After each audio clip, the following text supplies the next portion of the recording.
Kuzangpo and welcome to Bhutan This Week. I am Bimal Hadan. In this week's top stories, His Majesty the King and Her Majesty the Galton are in the Bangladeshi capital Dhaka on a 5-day visit. Prime Minister Jigme Thinley met with Indian leaders and held talks on several important issues of mutual interest during his 2-day visit to New Delhi last week. And Beekeepers cooperative of Bhutan struggles to keep up with ever-increasing demand for honey as both local and international demand soar. His Majesty the King and the Galton are in the Bangladesh. Their Majesties, who are on a 5-day visit to the country, arrived in the capital Dhaka yesterday afternoon. Their Majesty left the country this morning. His Majesty and the Galton were received at the Hazrat Shah Jalal International Airport by the Foreign Minister of Bangladesh, Dr. Deepu Moni, along with the Bangladesh Ambassador to Bhutan, Imtiaz Ahmed, and other government officials. The Bhutanese Ambassador to Bangladesh, Tashobab Kezang, and officials from the Bhutanese Embassy in Dhaka were also present at the reception. In the afternoon, His Majesty granted an audience to Dr. Deepu Moni, the Foreign Minister of Bangladesh. Tomorrow, their Majesties will visit the Dharma Rajika Bauddha Bihar, a Buddhist temple, to pay homage and offer prayers. Their Majesties will also visit ceramic and garment factories, art museum, and pharmaceutical industries. Meetings with the Prime Minister Sheikh Hasina and the President of Bangladesh Mohammad Zilur Rahman have also been planned. His Majesty will also grant an audience to various Bangladeshi diplomats and intellectuals. His Majesty will also meet with the Bhutanese students in Dhaka. This is His Majesty's first visit to Bangladesh after the royal wedding. His Majesty had visited Dhaka in March 2011 to grace the 40th Independence Day of Bangladesh as the special guest of honor. Their Majesties are accompanied by the Foreign Minister in charge, Khandwa Wangchuk, the Chief Operations Officer of RBA, General Batu Tsering, and the Commandant of the RBG, General Dendup Tsering, the Secretary of the Economic Affairs Ministry, Dasha Sonam Tsering, and other officials.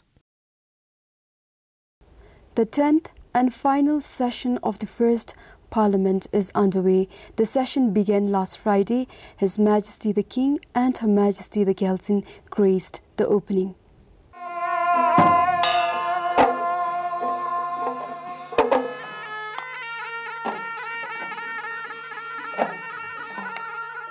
His Majesty the King and Her Majesty the Galton were received in a traditional chipdral procession at the courtyard. Their Majesties were received by the monks of the Shung Drasang, the Speaker, the Opposition Leader, Chairperson of the National Council, Cabinet Ministers and the members of the Parliament. The session opened with Shudral Finsum Sokpe ceremony. In the opening address, the Speaker reported on the bills that will be discussed during the session. They are the Contract Bill 2012, the Alternate Dispute Resolution Bill 2012, the Road Bill and the Domestic Violence Prevention Bill 2012. The Speaker also announced that the government will dissolve prior to the completion of their tenure in April. However, the National Council will complete their full tenure.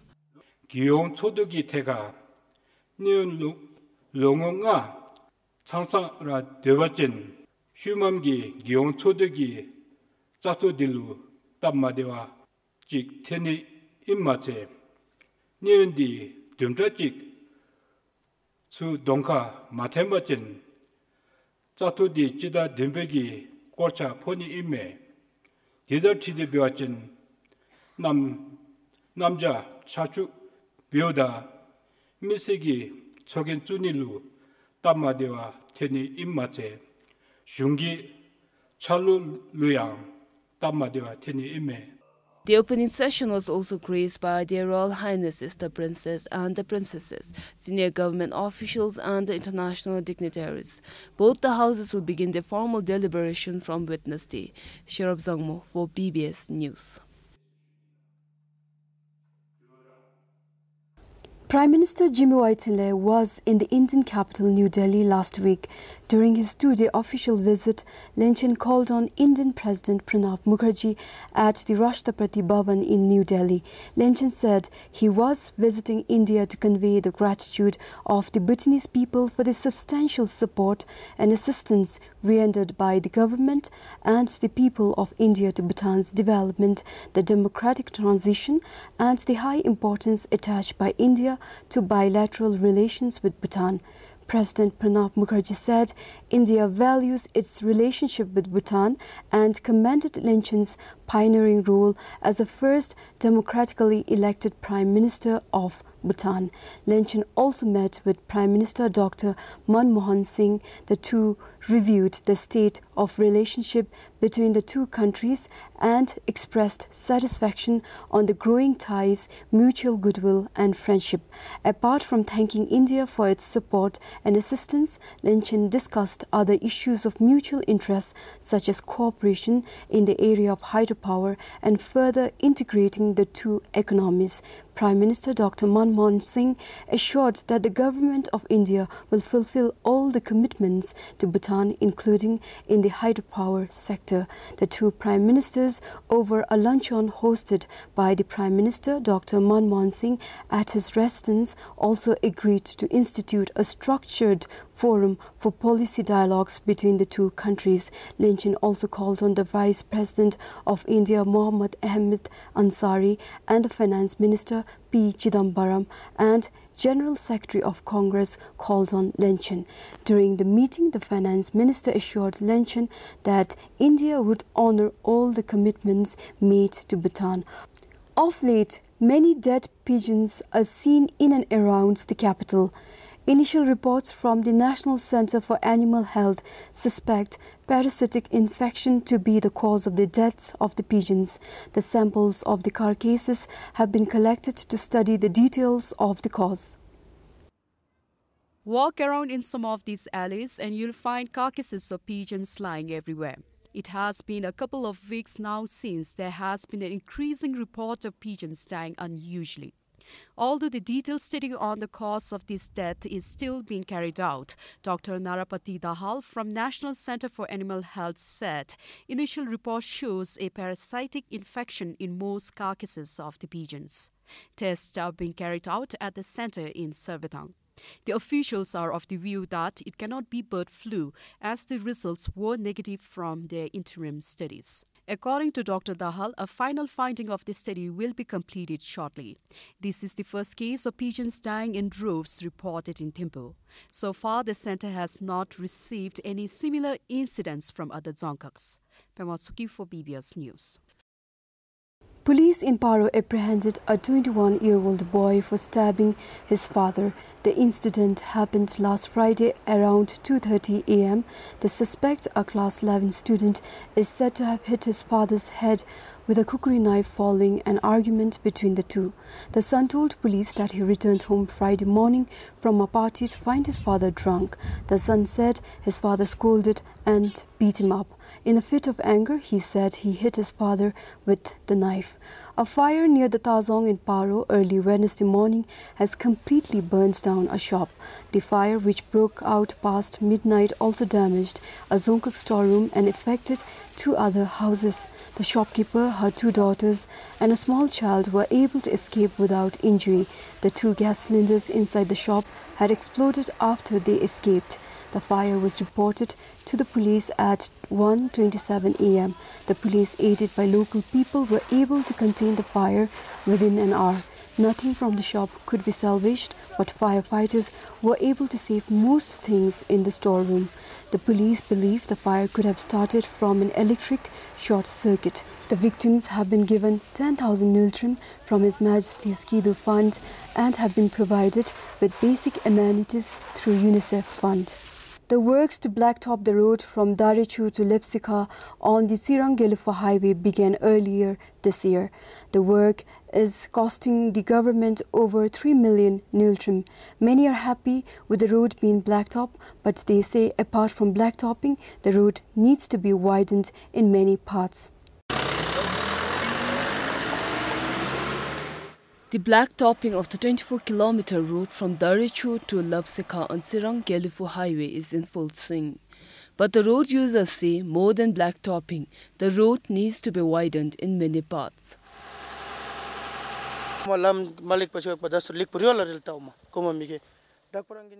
The road condition is much better now, but it is very narrow in some parts.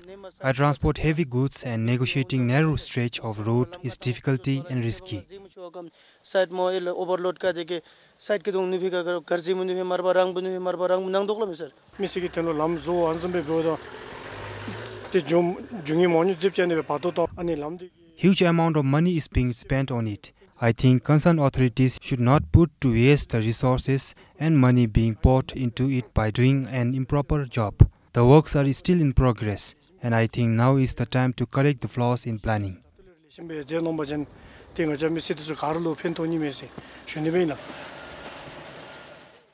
The Department of Roads in Serang says road widening works had to be left out due to budget-related issues. The executive engineer added that they did take up the issue with the authorities and a promising outcome could be on the way. This is because RGB was previously carrying out the road improvement work, that is extending of road 1 meter on each side of the road by laying base course and even carrying out BT work. But when GY fund was there, we were permitted to carry out the pavement strengthening work only on the widened area, and RGB withdrew the money for that 1 meter extension work. So that's why it's left like that. Compiled for Yishing YouTube, Sharab Zangmo for BBS News. For want of a bigger and better school, the entire infrastructure of Minji Lower Secondary School in Lindsay was demolished in 2010. 3 years after, instead of better and bigger classrooms, the teaching and learning is taking place in 8 confined classrooms of a hut. The school has students from class PP till grade 7. About 20 students are cramped inside each classroom. One of the teachers of Menji Lower Secondary School, Namgi Wangchuk, said the students have difficult time concentrating. Since we have limited classrooms, so when the other side of the class is taking class, so the other side is getting disturbed because since the compartment is not so strong, so we can hear each other's noises, and that's why we get a lot of difficulties, especially when we are teaching in the class. Namgi Wangchuk also said during monsoon season, when they have heavy rainfall, the sound from the roof disturbs them. The construction was to be complete by last month. The TNK Constructions project engineer Karma Bomjan said heavy landslide and the previous transmission lines in the construction site delayed the project. He said they are expecting the project to be complete in less than a year from now. The problem is due to the location of site. The foundation in the site is not as strong. Moreover, we have severe landslides. It took us over a year for the construction of the football ground alone.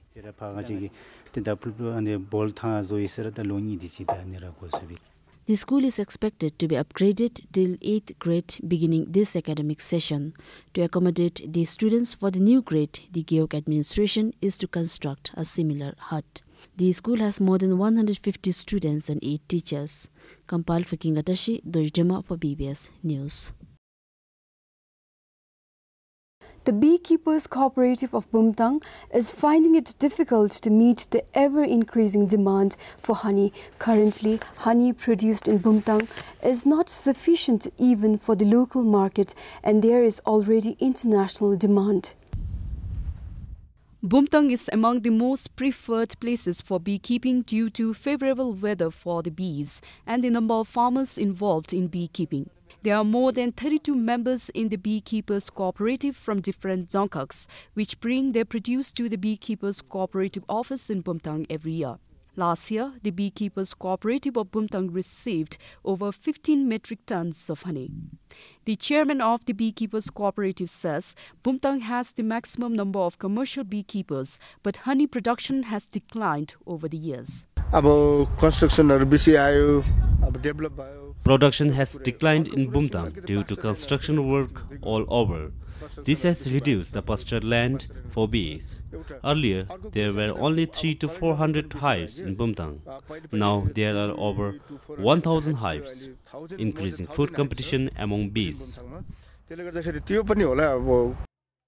In an attempt to respond to the pressure of growing demand for honey, the chairman and other cooperative members are looking at ways to increase honey production. To meet the increasing demand, we need to increase the production. And to increase the production, we are increasing the number of bees and beehives. We are also encouraging more farmers to practice beekeeping. If possible, from this year onwards, we are planning to do migratory beekeeping. As a trial basis, we are planning to move certain numbers of bees to other places like Ha. If we are successful in increasing our product from migratory beekeeping, we think we can meet the increasing demand of our local market. The chairman also said the international demand for honey, especially from China, is due to Bhutanese honey being organic with no added preservatives. The Beekeepers cooperative aims to achieve self-sufficiency in honey production and will consider export when local demand has been met. The Beekeepers cooperative of Bumtang was started in 1986 in Bumtang under the Helvetas project. Kampal Fukumar Kharka, Pematsuki for BBS News. Fish farming has become a stable source of income for some farmers in Shemgang. In this report, we take a look at a success story of fish farming in Dankar village of Trong Geok. 50 years old Ishala from Dankar village of Trong Geok in Shemgang ventured into fish farming in 2006. He started his fishery pond with help from the Dzongkhag and technical support from the National Center for Aquaculture in Galifu. Fish farming is very easy, much easier than raising other livestock. You just need to feed them well and on time. They multiply like anything within no time. Ishala had no idea fish farming would be a lucrative business when he started. It has become a stable source of income for him and his family. He earns 25 to 30,000 Yultron from the sale of fish in a year. There's no dearth of customer. People rush like anything, and sometimes my fishery runs out of fish. I have earned about 2 million Yultron from the sale of fish so far. The money has helped me construct a new house too. Apart from fish farming, Ishala raises pigs. He also grows cardamom and oranges.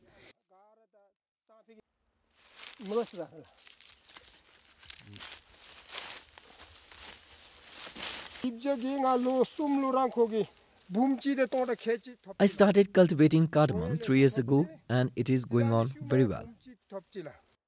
Ishala's quest for farming doesn't stop here. He is now eyeing bamboo plantation. He says a farmer study tour that he took part in few years ago kindled in him an intense zest for farming. Kampal for Pema Samdrup, Sharab Zangmo for BBS News. That's all we have for you this week. Join us again next Saturday, same time, as we bring you a selection of some of the best reports of the week.